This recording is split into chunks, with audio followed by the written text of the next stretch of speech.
remember tonight, play with maximum effort, perfect attitude, play for each other, and just let the chips fall in there. We're not David, by all means, but everybody is looking at us like we're David, and like they're Goliath, and like they can't be beat. Goliath can be beat. That's what we got to do tonight. Everybody has counted you out. Nobody thinks you're going to win. They ain't ran through the jungle.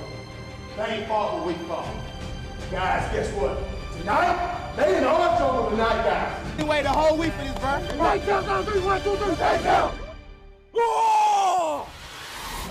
Coming up, it's week 12 of the End Zone, and it's weird and wacky and wet, and it's very frustrating. But we're going to try to give you all the great highlights, playoff brackets, and everything that happened, including 4 Carl Hogan Toyota games of the week. Final prep for Starkville, West Point, and Lafayette still playing. And we'll figure it all out, how they will go into the playoffs next Friday, and it's win or go home time in 2A, 3A, and 4A, NMAIS.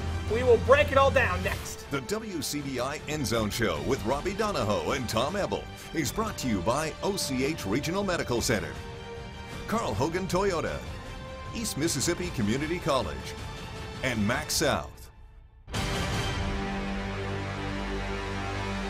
Welcome into a week 12 of the End Zone presented by OCH Regional Medical Center and our great partners with us as well, Carl Hogan Toyota, East Mississippi Community College, and Max South. Tom Ebel, Robbie Donahoe. This is one of those nights where you just want to saw an interesting tweet. Hit your head on something. Last week, the MHSAA switched everyone switched all their games to the Thursday to Friday. Yeah. Might have been a week early. Yeah, possibly. Maybe. All right, just maybe. We're going to attempt to give you all the scores and highlights that we have in a timely fashion tonight. It's just hold steady. It's going to be weird, and we're going to try to get it all together for you. I think there's a full moon tonight. Yeah, too. there's a full moon tonight. So definitely puts it all in perspective for you. All right, let's start with one of the few games we do have a final of and highlights of. It's a part 1 of our Carl Hogan Toyota Game of the Week. You see it up front. Knox beat Amory in the playoffs. This game did not disappoint. WCBI High School Football Game of the Week is brought to you by Carl Hogan Toyota in Columbus. Tom, I had the Toyota Tacoma from Carl Hogan Toyota this week. It is a beautiful vehicle and it drives like a dream. You should go get yourself one of Carl Hogan Toyota. To the action in Macon, Noxubee and Amory in first quarter opening drive for the Panthers. This is quite a way to start. What a way to make a statement. Feed JJ. That's JJ Jernigan. 14-yard touchdown. It's 6-0 Amory. Ensuing drive, here comes Elsie Clemens with a man's run. This is a 16-yard score spin and moving off tackles. We are tied at 6, and then it gets just downright wacky. Tunnel screen here to Manny Jones, and Mr. Manny is quite the man. And watch him get towards the sideline. No, he doesn't roundabouts. He puts it on spin cycle, cuts it back, and gets it down inside Looks the like 10. an NFL street circle button. Yeah, that was a crazy play. And then the touchdown throw from J.J. Jernigan to Ryan 500 dead or alive. Full moon, that's all I can say. That touchdown gives Amory the lead. Tyrone Schroeder's like, yo, what's going on? Well, this is what's going on. Armani Clark to Keziah Pruitt. High point the ball and go get yourself a touchdown. 61-yard score. Amory would lead 13-12 after 1 quarter. That was all in 1 quarter, and then the backbreaker came later in the 2nd quarter. Hunter Jones picked off by Keziah Pruitt. This is one of his 5 first-half touchdowns. He had 3 touchdown catches, a pick 6, and a blocked field goal return for a score. Noxubee holds off Amory in a great game, 48-26. The Tigers are moving on in the playoffs. So there's part 1 for you. Part 2 featured them blankets. Tupelo had 4 first-half interceptions. That's it. And we were there for the second half. So we didn't get to see any of those great interceptions, but Oxford made this game pretty interesting in the second half. Now remember, Oxford had to win this game to get in the playoffs. If they lose, they are headed home and they will be out of the postseason. This play's crazy. Jeremiah Pegues. This is Lamarcus Faulkner on the touchdown. So Oxford got it down to a 24-8 game, but Tupelo step it up, wouldn't give up another point after that. As Trent Hammond and the Golden Wave finished the regular season perfect, they are your #1 seed and your division champs as they defeat Oxford 34-8. Tupelo looking pretty strong going into playoff play. Let's go to 4A. Continuing with the game of the week vibe, Shannon taking on Louisville. Louisville was absolutely impressive, Yes. but Shannon couldn't have gone off to a worse start. A miscommunication there, fumbled snap. Jordan Gilliland was like, brr. So Wildcats fall on it, and that would lead to Deontay Yarborough to DeQuarius Haynes for the 6-point TD that gets the extra point, so it's 7-0 Wildcats right off the bat. Later in the first, they don't call them the Power Cats for nothing. Just give it to Kevon Jackson. Watch the man work. Breaking tackles, gets a big gain for first down. Works so well the first time. Let's do it one more time. All of these plays back to back to back. The Power Cats coming out rolling. Kevon Jackson again. Deontay Yarbrough with the option keeper. He's going to roll right, rumble in for the touchdown. So it's 14-0 Louisville right off the bat. Shannon trying to make something happen. Here, Jelly here, Jordan Gilliland to Dallas McGaughey. He's going to evade an absolutely monstrous hit for a huge gain. That was by Kadarius Dixon out of nowhere. But Louisville gives up only 6 points to Shannon. They win 41-6. Louisville's given up 13 points in its last 4 games combined. So Louisville and Knoxville aren't teams you want to be playing this time. No, certainly not. All right, let's go to playoff action in MAIS Part 4 of our game of the week. It is Starkville Academy taking on Central Hines, and this is Taylor Arnold starting things off with a great run for the Volunteers, picking up a first down, and that worked so well the first time. Let's do it again. Taylor Arnold off the right side gets one inside the 25-yard line. And then here comes Noah Methvin, keeping on the read option, and he did this. He's done this a lot this year. Dives for the end zone. He's got himself a touchdown.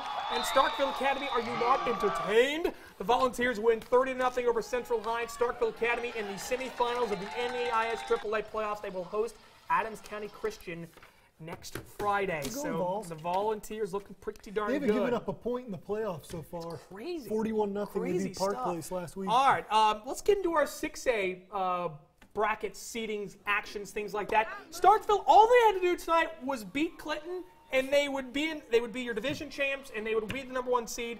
They made life really difficult on themselves.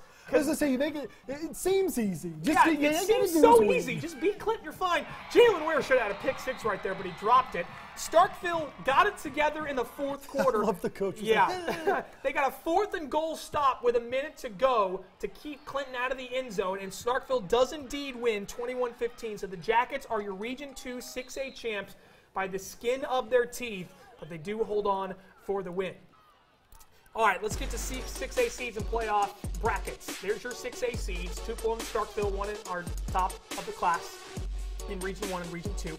And then in the playoff brackets, Tupelo will host Warren Central. Starkville will host South Haven. South Panola going to Madison Central will be a pretty tasty matchup right there as well. Let's get into 5A action. West Point playing West well. Point senior night for a fantastic senior class for the Green Wave. And there's a good gain here on the opening kickoff. Chris Calvert on the pooch kick. You don't want to pooch it to that guy. No, you don't. Kick it out of bounds. Just take it at the 45. Do it. It's much better than that. So after the big run, Marcus Murphy on the option, or I should say the direct snap or handoff, whatever it is, to Chris Calvert for the touchdown. Yes, that's what it is. And then life becomes a nightmare for Lewisburg's Bryce Brock. Dravion Stannis with the pick. He's going to go all the way with a bunch of his friends leading downfield. So it would be 14-0 West Point. Next drive, another interception. Look, Brock here's like, help me. And he's going to be picked off here by Rasan Carr. 2 plays later, it'll be a touchdown. Oh, West Point just had absolutely no problems in this one. They Are you surprised? Nope, 63-3. They defeat Lewisburg. Look at all that. Just crazy. West Point, do your thing. We didn't get a Jason Brownlee touchdown. That's our great play. That's the only thing we were missing today. Hey, also a quick one for Columbus and Hernando tied at 14 in the 3rd quarter. There's another 6A score. Lake Cormorant and Lafayette are tied as well. All right, Grenada defeated Saltillo 21-3. But we've heard they actually may pick that game up. So who knows anymore what's happening with high school football? Okay, these are your seeds. Lafayette and Lake Cormorant still have to figure things out. They're playing late into the night. They will play. The winner of that game will get the 4th and final spot in Region 1. So your playoff brackets in 5A. West Point will host Callaway, and that's your only area team right now. We could get Lafayette in. We'll have to wait and see how that all plays out in the 5A playoff bracket. All right, when we come back on the end zone, we have more scores and highlights to get to from all around the viewing area. And in 4A, the forte is Pontotoc and Itawamba AHS, but both teams got all they bargained for tonight, and New Hope very nearly came up with the upset in the entire state. And title teams in action tonight, Choctaw County North, Pontotoc. One of these teams will have to wait until Saturday to finish their game because Mother Nature is just a jerk. And then 3 of a kind in Class 3A, South Pontotoc, Water Valley. They're going to have to wait. Houston's going to have to wait. We're going to have to wait till the next break to do the highlights, so stay with us. Welcome Welcome back into the end zone. Hope you got your ibuprofen handy because you're going to need it because your head's going to hurt after trying to deal with all these playoff scenarios, scores, and brackets. We do have a final from New Hope and Pontotoc. This game got weird. A grinder. Yeah, it's a grinder of a game. I got to give it up to New Hope and Chris Pickelstein. These guys came to play tonight. That pass right there from Kyrie Fields to Jeremy Tate picks up a first down, would lead to a field goal right here. New Hope leads 3-0 at the half at Pontotoc at the Holler. What's going on? 3-zip. Let's go to the third quarter. Tyron Reed getting the handoff here. He's going to bounce one off the right side, gets it down into the red zone, and on 4th and goal, New Hope can drive a stake into Pontotoc with a touchdown right here, but they leave it at the 1. Them grapes. And Pontotoc got a touchdown from Caleb Hobson after that, and the Warriors win it 6-3. My goodness. That's playoff football right there, folks. You aren't kidding. That's so fantastic. Pontotoc advances. New Hope, you have no reason to hate yourself after that game. What an effort from y'all. All right, so Fulton, Itawamba always seems to run into a roadblock in the first round of playoffs. And Kosciuszko, they played them before and they lost in the playoffs. It didn't happen tonight, though. You saw that was Ike Chandler earlier. That's Lane Domino for a first down pass. Jackson Orr was tossing it around the yard. Here's Jackson Orr one more time. He's going to roll out. He's going to hook up with that's a first down throw right there for Itawamba. A hook and ladder touchdown with a minute to go for Itawamba wins it, 17-14. We love it. So Clint Hoots' Indians Fantastic. moving on in the playoffs. All right, let's get to scores here. New Albany Greenwood, no final yet. They're still playing. Yazoo City is a final. They defeated Ripley 24-23. Corinth and Clarksdale still playing as well. They just got started. Corinth and Clarksdale kicked off at 10:17 p.m. So, yeah. Okay, 4A playoff bracket. Louisville going to have to wait and see who they play because San Antonio Roseport got moved to Saturday. Itawamba AHS, don't know who they're playing just yet. Right now, more than likely going to be Greenwood because the Bulldogs lead 20-0 at the half over the other Bulldogs from New Albany. Bottom half of the 4A North bracket, Knoxville, we do know they are going to go to Yazoo City. And Pontotoc, we know that they're the 1. They will find out who they will play between Clarksdale and Corinth. Probably It's the 4A after dark. Yeah. High school football after dark. This isn't Pac-12 after dark. This is high school football after dark. All right, let's get to 3A. We do know a final from this game. Yes, and these highlights don't do Choctaw County any justice. They're up Block punt, 34-0 at this point. Tanner Threadgill with the block punt, Mo Harden recovers. Choctaw County would be in great field position, but penalties kill the drive. No points there, but here right before halftime, Austin Toleno trying to make something happen on the option keeper. He's going to rumble for a first down. Nice pickup there, and then he's going to pitch one out. Here to Bryce Utley on the rollout. They'll get inside the 10, but they would be able to set up an Austin Fulgham field goal. And Austin is listed as a running back linebacker on the roster. And yes, you get some hugs from your teammate as a linebacker running back kicking field goals. Choctaw County coasts to a 44-7 win thanks to some stalwart defense. Indeed. Here's another one of those. Here's another game that's not going to be played, Yes. or not going to be finished tonight. That's North Pontotoc, Humphreys County. We'll tell you right now. A lot of bad snaps. Yeah, a lot of bad snaps. This was a sloppy game, and North Pontotoc has from last check, from what we were told, North Pontotoc leads 21-8. I believe they're in the second quarter. They're going to finish this game up tomorrow night at 7:30. So we'll just have to see what happens. Clark Mills completing a nice pass right here to Jacques Berry, but again, they'll finish this game up tomorrow at 7:30. Another game they're going to finish up tomorrow is South Pontotoc Water Valley. Water Valley. So the Cougars, we found out at 10 that Cole Brown is back. He's back. In action. But a hook and ladder here to Eddie Ivy. What is with the hook and ladders tonight? I don't know. It's been mainly like wide receiver reverse passes, hard back passes. But now in week 12, we bring out the hook and ladders.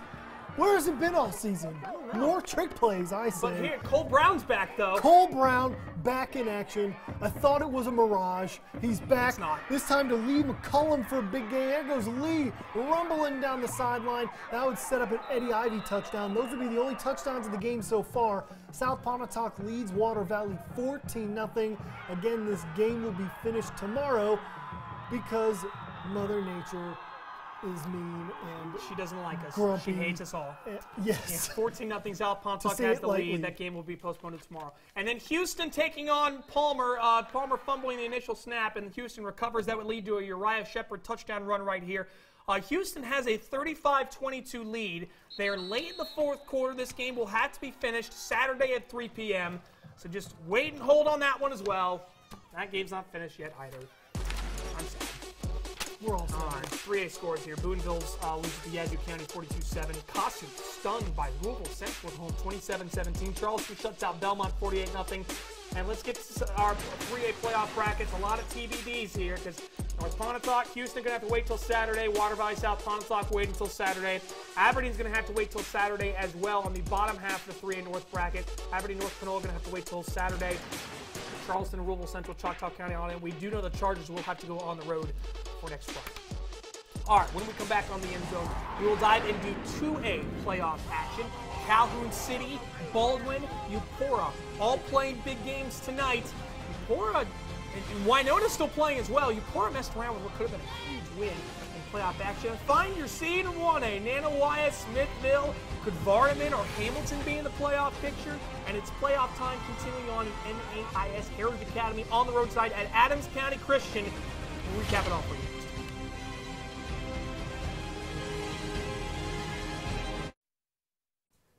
Welcome back into the End Zone. We are with Baldwin, the Bearcats taking on O'Bannon, and playing for 2 tonight, are we, Baldwin? And a pretty good start here for the Bearcats. John Swinney to DeQuantre Welch, getting it down inside the 5-yard line. That would lead to, on a 4th down play, John Swinney going to find, hey, you heard him in the last play. DeQuantre Welch is open. He's going to have himself a touchdown right here.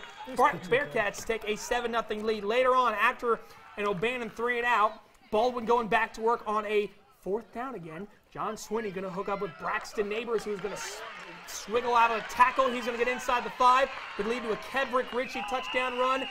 Jonathan Robinson would be proud of this performance tonight from the Bearcats. Baldwin wins at 28-0. They'll continue to play for 2 of the playoffs next Friday.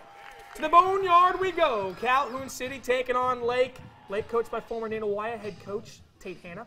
And this is not a bad way to start it for Calhoun City. Trayshawn Cooper going one way and then going the other, and look out, number 1 gets loose, and he's going to have himself a house call. 70-yard touchdown. Calhoun City gets a 2-point conversion. Left didn't like it, so I'm going to go right. Yeah, I don't like it that way. I'm going to go back the that way. 8-0 lead for Calhoun City, and then the defense coming up big here, getting a tackle for a loss in the backfield there, and then Anthony Campbell would get a pick right here. Anthony Campbell making all sorts of plays in the end zone. He did it last week. He's doing it again this week.